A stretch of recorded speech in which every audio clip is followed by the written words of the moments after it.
Nine things to know begin with a big day in Jeff City. Missouri lawmakers return to the state capitol to start the 2026 legislative session. They plan to tackle several topics, including many cost of living issues and tax reform. Session begins at noon today. Count on KMBC 9 News for coverage. Kansas lawmakers will return to Topeka Monday. A topic they'll look to discuss is banning cell phones in K-12 schools. A bipartisan bill was filed Tuesday. Lawmakers say a phone-free school benefits students and protects their mental health. The legislation would impact both public and private schools in Kansas. Several local districts already have cell phone ban policies in effect, including Olathe and Shawnee Mission.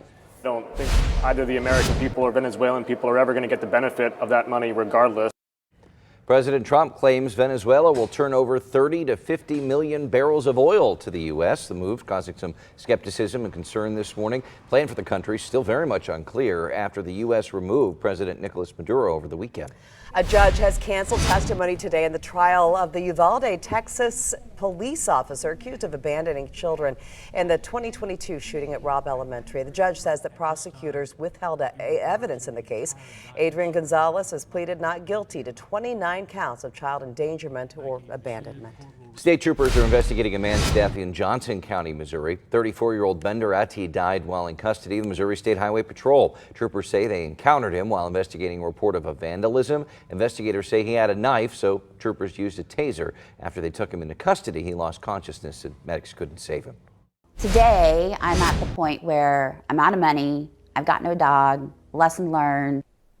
An Olathe woman is warning others to just beware of online dog sellers. That's after a scammer took off with around $1,500 of her money. Kristen Crandall tried to get the dog off of Facebook Marketplace. The merchant used AI photos and wanted payments and gift cards, also made promises. Well, the delivery of the puppy there never came. Cities around the metro making changes ahead of the 2026 FIFA Men's World Cup later this year. Kansas City, Missouri is now accepting applications for its special event short-term rental program. You can rent your house.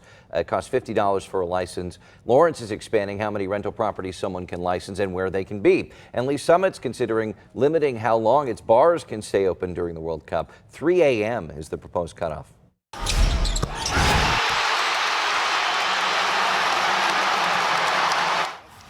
Kansas Jayhawks managed to come back from a 15-point deficit and beat the TCU Horned Frogs during the Big 12 opener last night in Lawrence. Freshman Darren Peterson played a big part in that, scored 3 free throws with 2 seconds left to force overtime.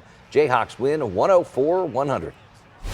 KC Restaurant Week kicks off Friday and runs through January 18th. Now, during this time, restaurants all over the metro will offer special menus at discounted prices in order to draw in new customers and boost business during a time that really tends to be a difficult one in the dining industry. More than 250 restaurants are taking part in this year's event, more than 30 for the first time. If you want to see a full list, just go to KCRestaurantWeek.com. Now, so often this time of year, it's cold and gloomy and hard to get out, and so that's why Restaurant Week kind of incentivizes people to get out of the house. But man, with weather like this, You could almost sit outside for lunch at a couple of those places.